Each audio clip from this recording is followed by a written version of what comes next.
Look, may I join with you seriously and emphatically saying that I am fed up to the back teeth with all this stuff about the voice and why we're almost second-class citizens if we dare to think about voting no. Quite simply, what makes me sick and tired of this is the rank ingratitude, not of Indigenous Australians, the ingratitude of Indigenous activists.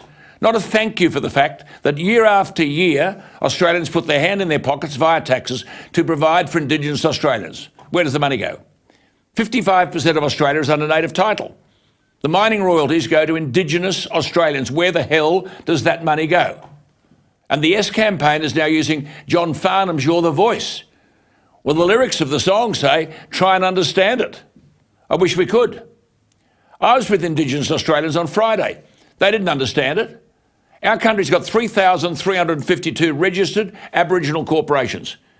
What is this lie about that we need a voice? The Prime Minister already has an Indigenous Advisory Council. That is a voice to the Prime Minister himself. There are more than 30 land councils. There's a thing called the Council of Peaks, which represents 70 Aboriginal corporations. Pardon the language, but how many bloody voices do you want, you ungrateful, militant activists? We provide $40,000 million of hard-earned cash every year to close the gap. $40 billion. The Aboriginal population is officially 3.8%. There are 11 Aboriginal MPs in the Parliament, all with a voice, representing 4.8% of the Parliament. Voices and money everywhere. Look at the Harbour Bridge. An Aboriginal flag flies enjoying equivalence with the national flag. And no one seems to have the guts to say this is ridiculous. A symbol of a minority enjoying parity with a flag that represents all of Australia. If Indigenous Australians are part of Australia, they are represented by the national flag. Take the Aboriginal flag down, but oh no, the militant minority, the ungrateful minority say, the Australian flag, according to the Uluru Statement from the Heart, symbolises the injustices of colonisation. So what do? Roll over and cop it? Roll over and surrender? Oh, we're a tough lot, aren't we? Just watch our ABC. They now don't broadcast a story from Goulburn, but rather from Burbong. Yeah, change the place names to accommodate a handful of activists. Rank and file Aboriginals, to whom I speak, think this is ridiculous. We don't have stories from Melbourne. We cross to a reporter in Naarm. Remember, Lydia Thorpe doesn't want a voice. She doesn't even want a treaty. She wants sovereignty. Are we going to roll over and cop all this stuff or emphatically vote no? Recently, we were told that Indigenous Australians and First Nations people, whomever they are, we have no definitions, but they're from across the globe, they're going to be offered ticket discounts of up to $170 under new mob tix concessions launched by the nation's elite ballet, musical, arts and cultural sporting bodies and institutions. Special mob discounts of up to 80% for Aboriginal and Torres Strait Islander, Maori, Pacific Islanders and other First Nations people. But there was no nation until we were colonised, but that's for another day. All this bribery in the run-up to a referendum. No proof of eligibility is required to access the tickets, and those who identify as a certain race or ethnic group will have their details kept confidential. Support for the referendum sinks, so out comes the money. So who's in this gig of discounts of up to 80%? Sydney Opera House, Australian Ballet, National Gallery of Australia. Hey, get in on here. Just say you're in. Hello, I'm Indigenous. I need the 80% discount. Sydney and Melbourne Symphony Orchestras, the Australian Tennis Open, music festivals. Mr Albanese boasted in the Parliament that, quote, every major business in Australia is supporting the Yes campaign. And he named them: Woolworths, Coles, Telstra, BHP, Rio Tinto, the Business Council of Australia, the AFL, the NRL, Rugby Australia, Netball Australia.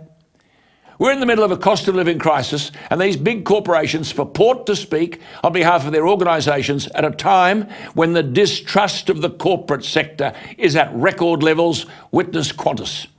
All of this provides a powerful reason why we should vote no. And when the vote comes in and the referendum is defeated, the boards of those corporations should have the decency to do what the British Prime Minister David Cameron did when he lost the Brexit vote: resign. One writer, Professor David Barton, has had the guts to speak the truth. He argues that what passes as so-called Aboriginal culture is an invention of the last 50 years. Dr. Barton, Professor David Barton, has written, quote, "The Aboriginal industry is chock full of ill-informed urban myth makers and illusionists, this cast of urges and deluded pretenders, giving rise to the patronising insistence on the uniqueness of Aboriginal knowledge about everything from agriculture and fish farms, as in Bruce Pascoe, water and fire management, as in cultural burning, to Aboriginal art, fashion and even astronomy. Not to mention Ernie Dingo's thoroughly, this is what he said, not to mention Ernie Dingo's thoroughly overdone welcome to country." Writes Professor Barton, "This is mostly snake oil fakery, an effort to convince contemporary Australians that the Aborigines of old was something they clearly never were." Unquote.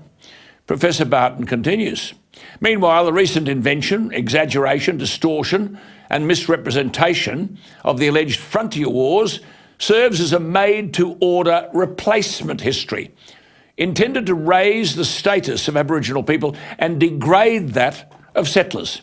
The goal, he says, Professor Barton, is an attempt to paint a genocidal racism as Australia's original sin." Professor Barton goes on with the guts to say it as it is, quote, "Self-determination means we will do what we like and you can pay for it. Self-determination is about undermining white-fella institutions, judiciaries, organisations and bureaucracies.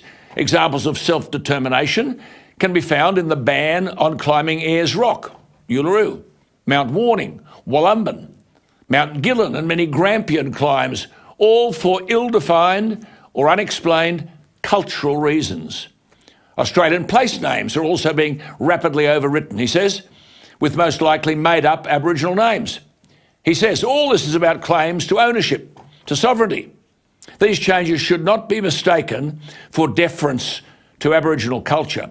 It is no more, no less than an insidious takeover." Says Professor Barton, "What we are experiencing here is cultural guerrilla warfare, the picking off of one target after the other." He says, "Don't believe it. Look no further than what has happened in New Zealand," unquote. I'll be talking again tomorrow night to the former New Zealand Deputy Prime Minister Winston Peters about just this. Australians have a simple challenge if they have the stomach and the guts to embrace it. We want to acknowledge the wanderers, the convicts, the migrants who survived a harsh existence, but who were here, well, who knows, 40 to 60,000 years ago. We acknowledge them. No medicine, no writing, no agriculture, no animal husbandry, no sailing ships, no stone buildings, and they survived. And then British institutions brought us science and philosophy, construction, British law, fossil fuel energy, the enlightened inspiration of Renaissance thinking, political leaders past and present, whose decisions helped us with lifestyle advantages and innovation in science and mining, agriculture, manufacturing, medicine, literature and education. Our military forces, who protected our freedoms and our way of life. Grateful Australians thank all of those people for what they did to our country. The whinging, whining, ungrateful minority of Aboriginal activists who've become well-educated and well-paid should be told quite simply, promote the yes case, but not with taxpayers' money.